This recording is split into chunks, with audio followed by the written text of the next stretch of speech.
का ये सेशन आपके लिए बहुत ही ज्यादा इंपॉर्टेंट है और मैं तो आपसे कहूंगी कि एक कॉपी और पेन लेके बैठ जाइए, क्योंकि आज के इस सेशन में हम लोग आपकी मैथमेटिक्स पार्ट 1 बुक के इंपॉर्टेंट टॉपिक्स को डिस्कस करने वाले हैं। ये वो टॉपिक्स हैं जो एग्जाम में जरूर आते हैं, इन पे सवाल आपको अच्छे लेवल के लिए देखने के मिल जाते हैं। सो चाहे आपका कोई भी एग्जाम हो, आपके पीरियोडिक्स हो, हाफ ईयरली हो या फिर आपका मेन बोर्ड एग्जाम क्यों ना हो, ये सभी टॉपिक्स आपके एग्जाम के पॉइंट ऑफ व्यू से बहुत इंपॉर्टेंट है, इन्हें मिस बिल्कुल मत करना।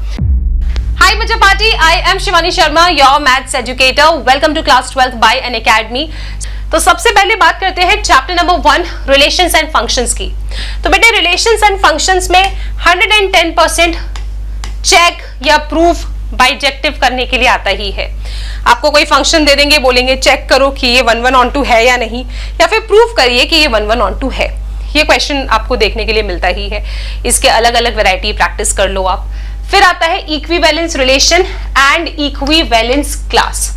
दो टाइप के क्वेश्चंस आपको इस पे देखने के लिए मिल जाते हैं। अगेन आप किसी भी पेपर को उठा के देखोगे, आपको सवाल इस पे जरूर मिलता है। इसके बाद बेटे कुछ एमसीक्यू के लिए आपसे सवाल पूछे जाते हैं कि कितने रिलेशंस बनते हैं, कितने रिफ्लेक्सिव रिलेशंस हो सकते हैं, कितने सिमेट्रिक रिलेशंस हो सकते हैं, कितने इक्विवेलेंस रिलेशन हो सकते हैं। And same goes for the functions कि कितने फंक्शंस हैं, कितने 1 1 फंक्शंस हैं, कितने ऑन 2 फंक्शंस हैं, कितने बाइजेक्टिव फंक्शन किसी भी फंक्शन के हो सकते हैं। तो इस तरीके के सवाल एमसीक्यूज में आपको देखने के लिए मिल जाते हैं। पिछले पास्ट ईयर में अगर आप देखते हो तो डेफिनेटली आप एमसीक्यू में इस तरीके के क्वेश्चंस देखते हो, जैसे नंबर ऑफ रिफ्लेक्सिव रिलेशंस कितने हैं। ठीक है, सो ये सभी टॉपिक्स इंपॉर्टेंट है और ये सारे नोट्स आपको मेरे मिल जाते हैं अगर आप सेशंस को फॉलो करते हो। मेरे पीडीएफ में सब कुछ इंक्लूडेड है। फिर बात करते हैं chapter number 2 inverse trigonometric functions. बेटे इनवर्स ट्रिग्नोमेट्रिक फंक्शंस में जो आपके वो प्रिंसिपल वैल्यू ब्रांच वाले क्वेश्चंस हैं वो तो आपको डेफिनेटली बनना चाहिए, जैसे साइन इनवर्स साइन, फिर कोई एंगल दे दिया इन लोगों ने, साइन इनवर्स कॉस कोई एंगल दे दिया, वो आपको फाइंड करना आना चाहिए। डोमेन एंड रेंज के क्वेश्चंस आते हैं, ठीक है। और ग्राफ बेस्ड क्वेश्चन अभी करंट फेवरेट रहा है बोर्ड का, तो ग्राफ बेस्ड क्वेश्चंस आप तो सैंपल क्वेश्चन पेपर्स पीवाईक्यूज उठा के देख लो, इन सब की प्रैक्टिस जरूर करना। चाहे प्री बोर्ड हो, बोर्ड हो, कोई भी एग्जाम हो, आपको इन टॉपिक्स पे क्वेश्चन देखने के लिए मिलेगा। फिर बात करते हैं बेटे नेक्स्ट हम डिस्कस करते हैं मैट्रिसेस चैप्टर से।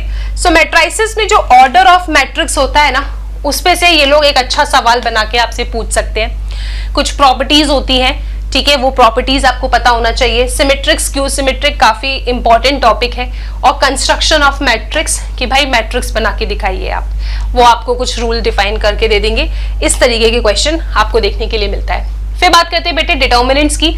डिटर्मिनेंट्स में देखो कौन सी प्रॉपर्टीज की बात करती हूं मैं, कि आपको बताना है determinant of A B, determinant of A determinant of B होता है, ठीक है। इसके अलावा बहुत सारी प्रॉपर्टीज हैं जो आपको मेरे नोट्स में मिल जाएगा, उनको जरूर देखो कि आपका कोई स्क्यू सिमेट्रिक मैट्रिक्स है ऑड ऑर्डर का, तो उसका डिटर्मिनेंट क्या होता है। इस तरीके की प्रॉपर्टीज काफी इंपॉर्टेंट है, इनको स्किप मत करना। Solution of system of linear equation using inverse of a matrix, इस पे तो क्वेश्चन आता ही है, ठीक है। वो इक्वेशंस को सॉल्व करने वाला जो एक टॉपिक है ना आपका डिटर्मिनेंट्स में, उस पे सवाल बेटे आता ही है, तो इसको तो स्किप बिल्कुल मत करना।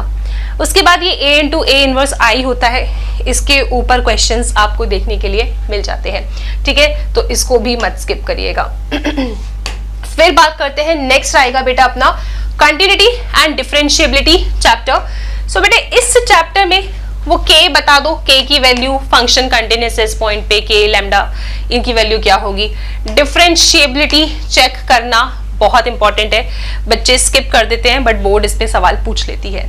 उसके बाद derivative of inverse trigonometric function, implicit parametric का डबल डेरिवेटिव बहुत इंपॉर्टेंट है, लॉगरिथम का आता ही है डिफरेंशिएशन, और उसके बाद show that and prove that वाले क्वेश्चंस जो आपको एक्सरसाइज के लास्ट में मिल जाते हैं, उस पैटर्न के क्वेश्चंस काफी इंपॉर्टेंट है। एप्लीकेशन ऑफ डेरिवेटिव्स, देखो बेटे ये एक ऐसा चैप्टर है, इसमें कुछ भी ऐसा नहीं है जो मैं बोलूँ इंपॉर्टेंट नहीं है, सब कुछ इंपॉर्टेंट है। चाहे एल्जेब्रिक क्वेश्चंस हो, ट्रिग्नोमेट्रिक वाले क्वेश्चंस हो, एनसीईआरटी में इतने सारे क्वेश्चंस हैं, examples, exercise, miscellaneous example, exercise, सब कुछ कर लो और उसके साथ सेशंस फॉलो कर लो, क्योंकि सेशंस में मैं आपको PYQs और सैम्पल क्वेश्चन पेपर के क्वेश्चंस कराती हूँ। इन शॉर्ट आप NCERT, PYQ and sample question paper करिए, दिस इज सफिशिएंट। इस चैप्टर में मैं आपसे कोई स्पेसिफिक टॉपिक नहीं बोल सकती कि ये इंपॉर्टेंट है या ये, क्योंकि सब कुछ ही इंपॉर्टेंट है। तो ये तुम्हारी पार्ट 1 बुक के इंपॉर्टेंट क्वेश्चन हो गए हैं। अब आपके पार्ट 2 बुक के बारे में भी हम बात करेंगे, लेकिन अगर अभी आपके कोई एग्जाम्स है तो यार इन टॉपिक्स को गलती से भी स्किप मत करना। Thank you so much. Unacademy.